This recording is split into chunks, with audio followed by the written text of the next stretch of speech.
Videos. The Videos app allows you to upload only supported formats via iTunes or purchase videos from the iTunes Store.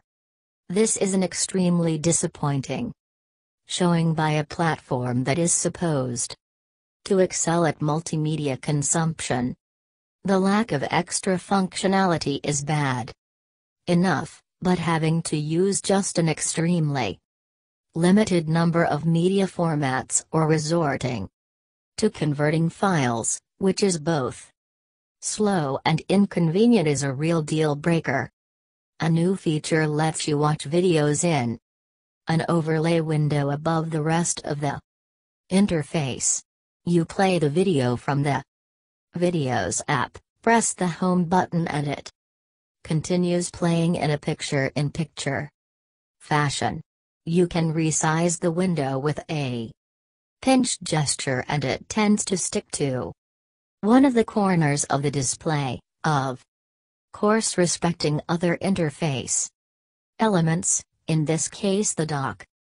Test frequency response. Noise level dynamic range. THDIMD plus noise stereo crosstalk. Apple iPad Pro plus 0.01, minus 0.03. Minus 94.094.00.014 minus 81.2. Apple iPad Pro, headphones attached. Plus 0.02, minus 0.02 minus 93.8 93.8. 0.0039 0.033 minus 66.7. Samsung Galaxy Tab S10.5 plus 0.05. Minus 0.01 minus 95.8 92.8. 0.003 0.0092 minus 96.4. Samsung Galaxy Tab S10.5. Headphones attached, plus 0.04, minus 0.02. Minus 95.8 92.7 0.0098 0.013 minus 43.6. Samsung Galaxy Note Pro 12.2. Plus 0.04. Minus 0.01 minus 95.1 90.9. 0.0028 0.0085 minus 92.4. Samsung Galaxy Note Pro 12.2. Headphones attached, plus 0.03, minus 0.04. Minus 95.1 90.9 0.013 0.041 minus 65.1. Apple iPad 4 plus 0.04, minus 0.00 minus 85.7.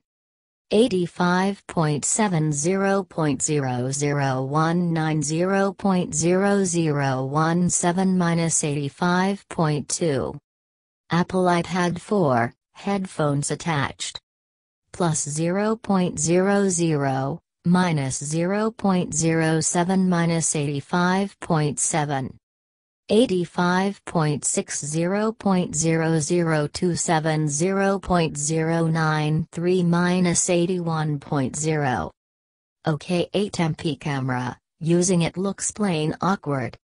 The iPad Pro comes with an 8MP primary camera on the back, capable of shooting images at 3264 by 2448 pixels in resolution. The lens is a 31mm equivalent with an f/2.4 aperture. The camera interface remains unchanged from smaller iPads. You can switch between modes by a simple swipe, and when shooting stills you can adjust exposure compensation with a tap and slide.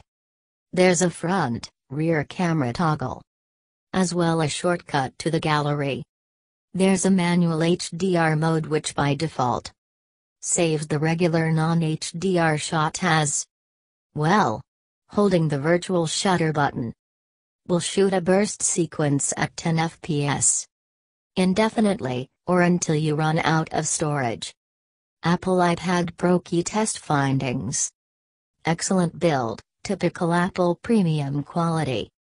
At 700 grams and change, the tablet can be held with one hand for a while. But you'd want to use two. The display is sharp, looks good at an angle and has excellent contrast. Maximum brightness isn't spectacular. At 10 hours and then some, web browsing delivers on Apple's promise for battery endurance, but the 7.5 hours of video playback fall short. iOS 9.1 has seen little optimization for the huge screen diagonal, screen real estate looks wasted. Apple's first implementation of split screen multitasking is genuinely useful, but also somewhat limited.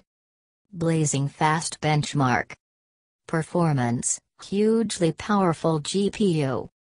The quartet of speakers scores a good rating for loudness. Audio is excellently clean, and very rich too.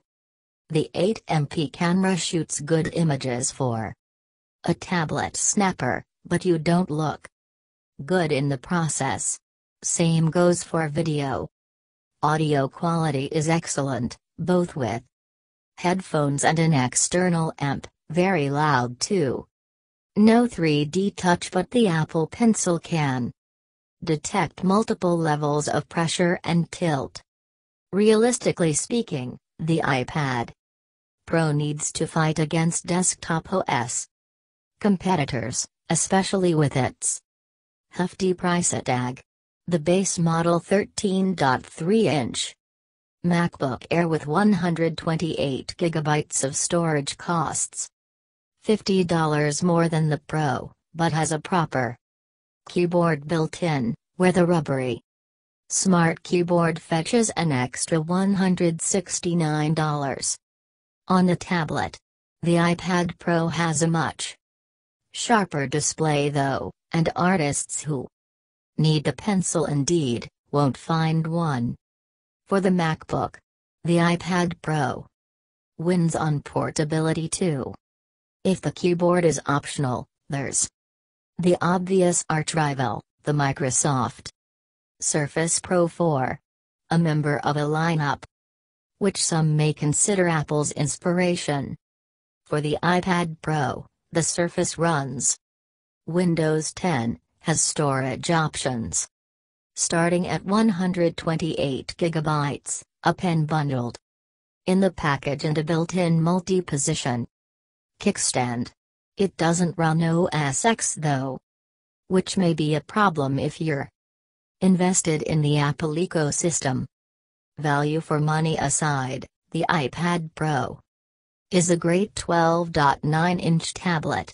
It looks good, handles well for its bulk, and has a wonderful display. There isn't a more powerful iOS device you can buy, and neither is there an Android competitor to speak of. Well, there are perhaps a couple that match the description, but not quite the execution and experience. But pit the iPad Pro against desktop OS rivals and the limitations of the platform become evident. However, within the confines of iOS, the iPad Pro is one of a kind. Now, to Apple that's probably more than enough to justify the price tag. The Pro is the most expensive handheld device in the Cupertino lineup, and that's before the optional accessories. In a way, it's a good thing they don't force you to get the pencil and keyboard.